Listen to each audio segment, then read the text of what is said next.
the Paris Chronicles, and this is called Eggplant and Tomatoes Confit. Now this is a recipe that I learned while I was in the Montmartre district in Paris, and I was a little wary of it actually. When she said what we were having and that it was going to be served cold on a baguette, I was a little, I'm going to tell you, I was really a little bit nervous because I'm not a fan of cold, squishy foods, but on a baguette, the flavor of this recipe is absolutely fantastic. So in Heather form, I'm actually going to mix it up a little bit the first time I make it, so we'll see how it tastes. Her recipe called for coriander seeds, and I don't have any coriander seeds, so instead I'm going to use cilantro because they're actually the same plant. Cilantro is the leaves of the coriander seed. So I'm hoping to get the same flavor based on that, but if not, then this is an adventure. We'll see how it goes.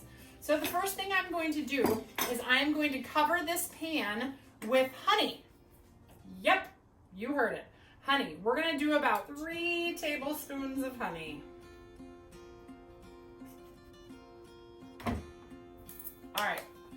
I'm going to use the basting brush and I'm just going to spread it all around because I want it to touch everything.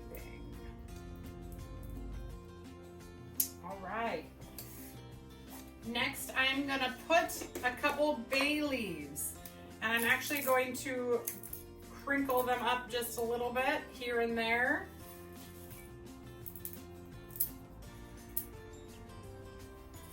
This is not a step you want to skip. Bay leaves give it a real deepy, earthy flavor.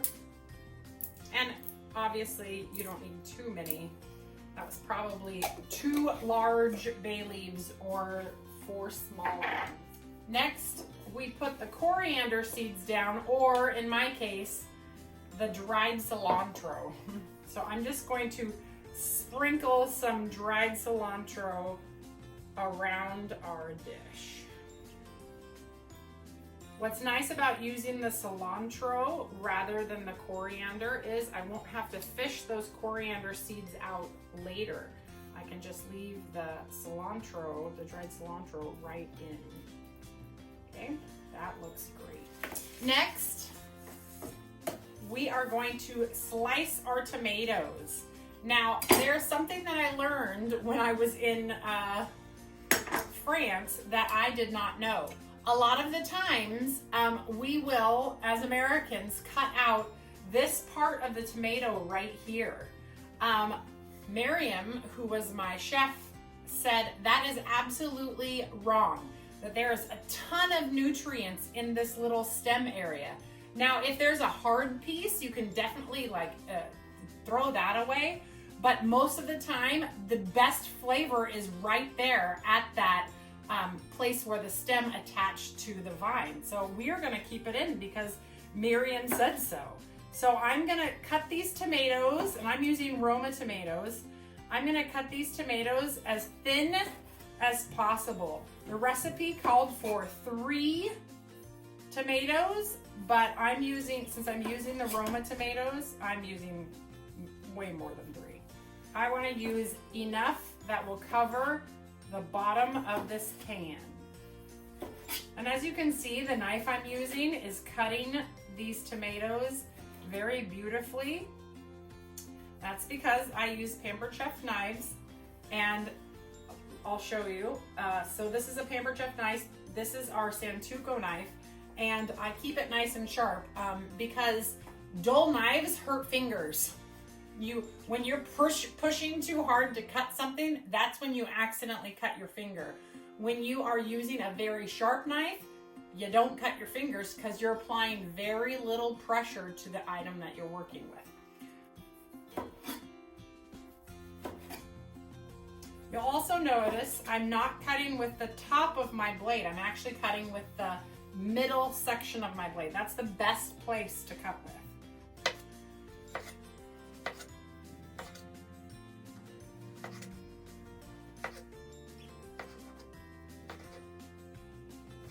Okay, I think I have enough tomatoes here, but we will find out. So this is what we're gonna do. we're gonna place all of the tomatoes right here on our dish. And try to arrange them so that not a lot of metal is showing through, or at least as little as possible. All right, those are all done. Now we are going to drizzle this with 5 tablespoons of olive oil. I know that sounds like a lot, but you won't regret it. Now we are going to take our very thinly sliced aubergines or eggplant, and we are going to put them over the top. I got interrupted in the middle of this video, so my eggplant is already sliced, so unfortunately you won't see that. And since I sliced it and then walked away, it got a little dark, but don't worry, it's just the oxidation. It's just fine. All right, so I'm gonna just layer these, just touching each other, just like so. I'm just going to cover up all the tomatoes that I can see with my eggplant. I did use the mandolin to slice my eggplant. If you don't have a mandolin, you can really just slice it as thin as possible. Okay, now as you can see, all of the tomatoes are covered. And next we are going to put garlic all over the top of this. So we're going to use the garlic press and just knock off some of this garlic all over. And we kind of want it to be everywhere, so I'm just gonna kind of scrape it off here and there so it's everywhere. Right, and then I'm gonna use the little tool that comes with it to scrape out the peel. We'll do it again on the other side. Now we are going to season with salt only, no pepper. So we're just going to season these well with a few pinches of table salt.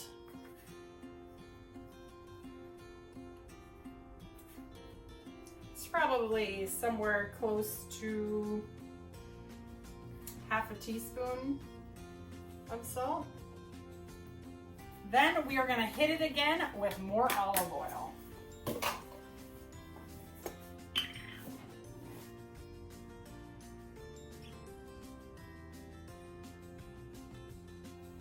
Now into the oven, it's going to go at 275 for an hour and 15 minutes. Once it comes out again, I will show you the end result, but it's actually going to be going to the refrigerator for a minimum of 2 days before we're actually going to try it and eat it.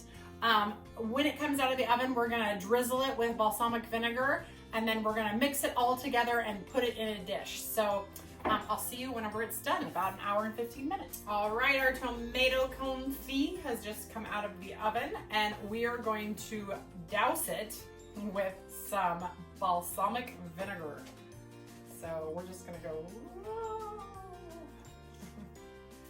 Seems like a ton, but that's what the recipe says. That's what we did. Okay, and now grab some tongs here, and we are going to place it inside this glass dish to sit in the refrigerator for 2 days.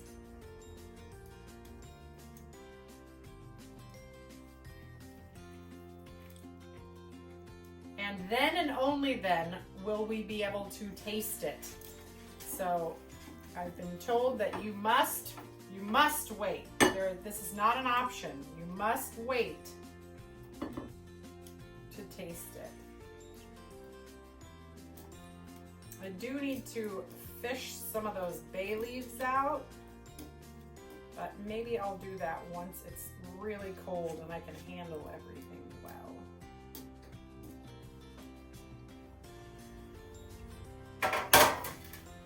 All right, look at that. So we're supposed to mix it well, and as I see the bay leaves, I'll go ahead and pull them out. Probably shouldn't have broken them into so many pieces, but that's okay. Get a little bay leaf on my toast, maybe it won't matter. Making a mess. Looks, it smells. If you could smell this right now, oh, this is an appetizer. All right. Oh, there's another one.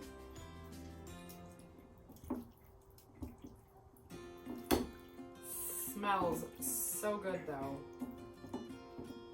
Okay, that's it. That's all I'm gonna do. And now I'm gonna put a lid on it. I'm gonna stick it in the refrigerator and I'll see you back here in about 2 days to try it. All right, welcome back. It's been a couple days and out of the refrigerator we have pulled our tomato and eggplant confit. And when you first take off the lid, you're gonna smell this amazing aroma. But looking down at it, you're gonna be like, what on earth is that? So you're gonna wanna let this come to room temperature before you serve it, just so that you know. So this has been out at room temperature for a little while. And we're actually going to take our scissors and we are going to just cut this up a little bit.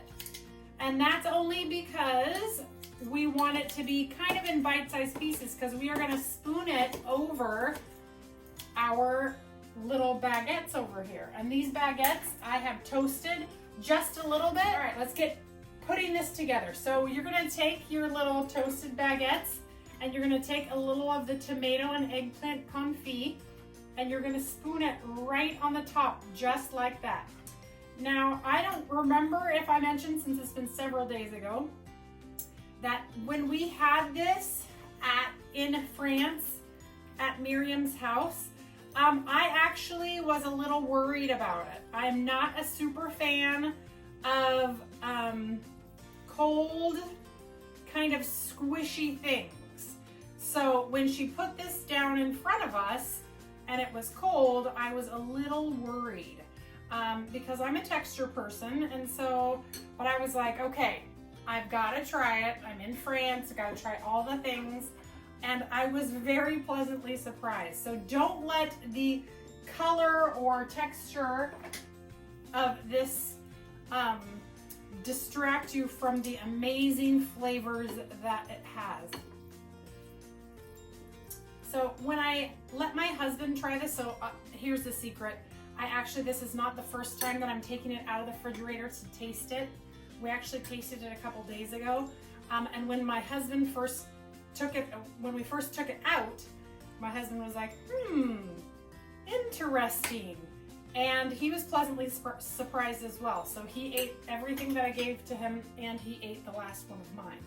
So that's a good sign. Not that he's like Mikey or anything, like he likes a lot of good food, but he won't hesitate to tell me when something is just not quite his flavor or the way that he wants it to be. So if you look at these, so I'm just gonna do that many. So here we have it right there. Now we're gonna take some fresh mozzarella. And by fresh, we mean, you know, the kind that comes in water. And we're going to break it apart and put it on the top of each one of these. And the reason you wanna break it apart is just for that visually pleasing effect of this torn kind of magical cheese. I love mozzarella. I think mozzarella is magical in general. So I get it. All right. And then once each piece has its cheese, you are ready to serve. So I'm going to show you that up close with that camera. So as you can see here, the eggplant is kind of this like muted greenish gray color, and then you have the red tomatoes, and the balsamic gives it that darker color. But over the pieces of toasted bread, so we have a lot of great textures going on here. We have the toasted bread, which is real crunchy, the soft eggplant, the soft tomato, and then the squishy, yummy cheese. And so this right here, my husband said it reminded him a little bit of jelly. So like a jelly on a piece of crusty bread. So I don't know. I think that it's delicious. He thought it was delicious. And if you're up for the adventure, you might think it's delicious too. So real simple, and it is so stinking good. So I'm gonna go ahead and show you right here how it's so delicious. So like I mentioned, this bread is crusty, so I'm just gonna break it just a little bit. There we go.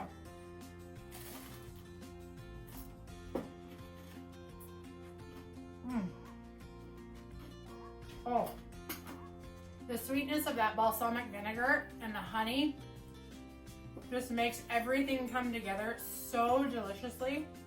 This is one of those appetizers that you bring to a party and people are like, oh, well, that's interesting. And then they taste it and they're like, oh, yum, yum, yum. So it's definitely something that you should try and bring to your holiday parties. Like I said, the flavors are amazing. Like everything has such deep, intense flavors. It's so good. So if you enjoyed this video, please like, subscribe, and share. I do videos about twice a week, so I hope you'll join me for another video.